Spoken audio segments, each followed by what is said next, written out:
तो स्वागत है आप सभी को मेरे इस न्यू वीडियो में। इस वीडियो में हम विज्ञान कक्षा 8 भाग 3 का अध्याय 2 त्वरित और भूकंप प्राकृतिक के दो भयानक रूप का क्वेश्चन आंसर देखने वाले हैं। तो चलिए वीडियो को स्टार्ट करते हैं। तो देखिए अभ्यास में आप लोगों का जो क्वेश्चन आंसर है ये निम्न है, ठीक है। तो इन्हें अब सॉल्व करते हैं। तो सबसे पहला क्वेश्चन है, इसके अंदर खाली जगह को भरना है, ठीक है।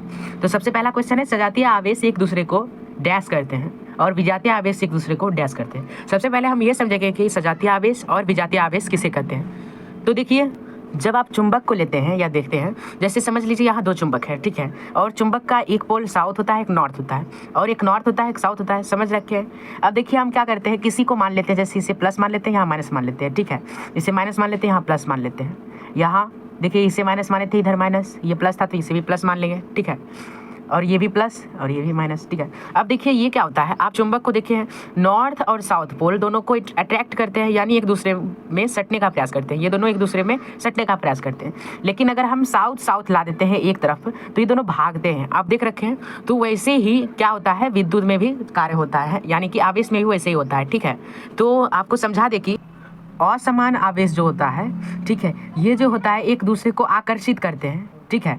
यानी कि अगर हम देखें तो असमान आवेश एक दूसरे को आकर्षित करते हैं और समान आवेश एक दूसरे को प्रतिकर्षित करते हैं। अब इसे समझने के लिए हम कह देते हैं कि जो सजातीय आवेश जो होता है वे जो विजातीय आवेश होता है ये एक दूसरे को आकर्षित करते हैं, ठीक है। अगर हम नोट्स के तहत देखें तो सजातीय आवेश एक दूसरे को विकर्षित करते हैं तथा विजातीय आवेश एक दूसरे को आकर्षित करते हैं। सेम डायरेक्ट यही क्वेश्चन है, ठीक है। तो इसके अंदर क्या हो जाएगा, सजातीय आवेश एक दूसरे को विकर्षित करते हैं और विजातीय आवेश एक दूसरे को आकर्षित करते हैं, ठीक है। अब देखिए त्वरित चालक, ठीक है, त्वरित चालक जो होता है ये भवन की रक्षा करता है और भूकंप की तीव्रता का मापन रिक्टर स्केल से किया जाता है। ये सभी ध्यान में रखिए, ठीक है। बहुत इजी सवाल था। चलिए नेक्स्ट देख लेते हैं। अब देखिए दूसरा नंबर क्वेश्चन है कि सर्दियों में स्वेटर उतारते समय चिटचिट की आवाज़ क्यों होती है, ठीक है। चिटचिट की आवाज़ होती है और ये क्यों होता है। एक चीज़ देखिए कि रगड़ से क्या होता है, आप लोग को पता है, जब आप चैप्टर पढ़े होंगे तो रगड़ से आपको पता होगा कि आवेश पैदा होता है ना। तो जब हमारे शरीर में जब स्वेटर पहने रहते हैं तब ये हमारे शरीर से रगड़ के कारण आवेशित हो जाता है, यानी चार्ज हो जाता है। और जब हम इसे उतारते हैं तो ये चार्ज के रूप में ये चार्ज हमें दिखाई देता है और चिटचिट की आवाज़ सुनाई देती है। तो इसका आंसर लिखेंगे, चूँकि जब हम स्वेटर पहनते हैं तो यह हमारे शरीर से रगड़ के कारण आवेशित हो जाता है, फलस्वरूप चिटचिट की ध्वनि सुनाई देती है या आवाज़ सुनाई देती है। इसका आंसर यही था। अगला देखते हैं। नेक्स्ट क्वेश्चन है, जब हम विद्युतदर्शी के ऊपरी भाग को छूते हैं तो वो अपना आवेश खो देती है, व्याख्या कीजिए।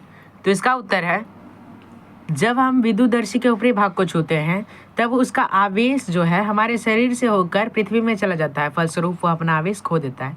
ये बात आपको ध्यान में रखना है कि हमारा शरीर जो है वह विद्युत का क्या है, सुचालक, ठीक है।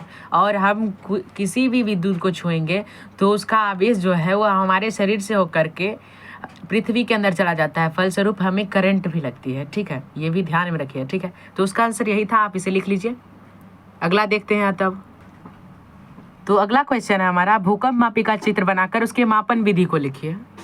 तो इसका आंसर है सबसे पहले ये, ठीक है। आपको इसका चित्र बनाना है, सबसे पहले इसे चित्र बना लेना है इसका, ठीक है। और उसके बाद लिखेंगे आप, जब भूकंप आता है तब भूकंप मापी में लगा नोक उसका मान बता देता है, ठीक है। अब इसे समझना है हमें। सबसे पहले आप देख लीजिए, ये है आपका भूकंप मापी, ठीक है। और जब भूकंप आता है ये हमेशा नचते रहता है, यानी घूमते रहता है, ठीक है। और जब भूकंप आता है तो ये धरती जो वाइब्रेट करेगा, ठीक है, ये रस्सी है, समझ लीजिए ये रस्सी है, ठीक है। और जब वाइब्रेट करेगा तो ये तो हिलेगा, और जैसे ही हिलेगा तो यहाँ पर ऐसा टेढ़ा मेरा नोक लगेगा और ऐसे ही करके ये क्या करता है, इसका आरेख बना देता है। तो इसका आंसर यही था, ठीक है। आप इसे लिख लीजिए। अब हमारा लास्ट क्वेश्चन है और बहुत इजी भी है, त्वरित तथा भूकंप से अपनी सुरक्षा का उपायों का वर्णन कीजिए। तो इसका आंसर है, तो देखिए आपका जो बुक है उसके अंदर टॉपिक ही है त्वरित से सुरक्षा, और इसके अंदर देखिए आपका सारा बताया गया है कि क्या करना चाहिए और क्या नहीं करना चाहिए। जैसे त्वरित झंझा अथवा तूफान के समय हमें खुला स्थान पर नहीं रहना चाहिए। किसी घर अथवा छत के अंदर की जगह सुरक्षित है, ठीक है। और यदि आप बस या कार में हैं या यात्रा कर रहे हैं तो उसकी खिड़कियां या दरवाज़ा जो है इन सभी को बंद कर लीजिए और खुले मैदान में नहीं रहिए।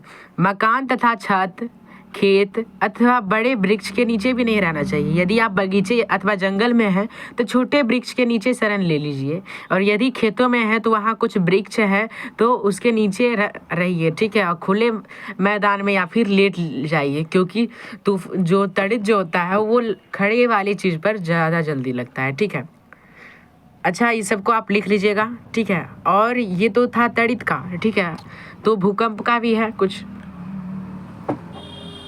तो देखिए आपकी बुक में लास्ट में जो पॉइंट है यानी टॉपिक है भूकंप से बचाव, इसके अंदर कुछ पॉइंट है, जैसे किसी मजबूत चौकी या पलंग के नीचे छुप जाना चाहिए, या संभव हो तो अपने सर के ऊपर तकिया जैसी चीज़ को रख लेना चाहिए, और भारी वस्तुओं से हटकर दूर यानी भारी वस्तुओं से दूर ही रहना चाहिए, ठीक है। और भवने बिजली के तारों अथवा खुले यानी कि ना बिजली के तारों और वृक्ष से भी दूर रहना चाहिए। सबसे पहले ये याद रखिए कि भूकंप आए तो सबसे पहला ये कीजिए कि आप जिस घर में हैं उस घर से निकलने का प्रयास कीजिए, और अगर आप नहीं निकल सकते हैं या बहुत ऊपर बिल्डिंग में हैं तब आप ये सब अपना सकते हैं, जैसे मजबूत चौकी के नीचे शरण ले लेना चाहिए, ठीक है। लेकिन सबसे पहला काम है कि कार्य है कि आप सबसे पहले भूकंप के समय बाहर निकलिए, ठीक है। तो यही था इसका आंसर।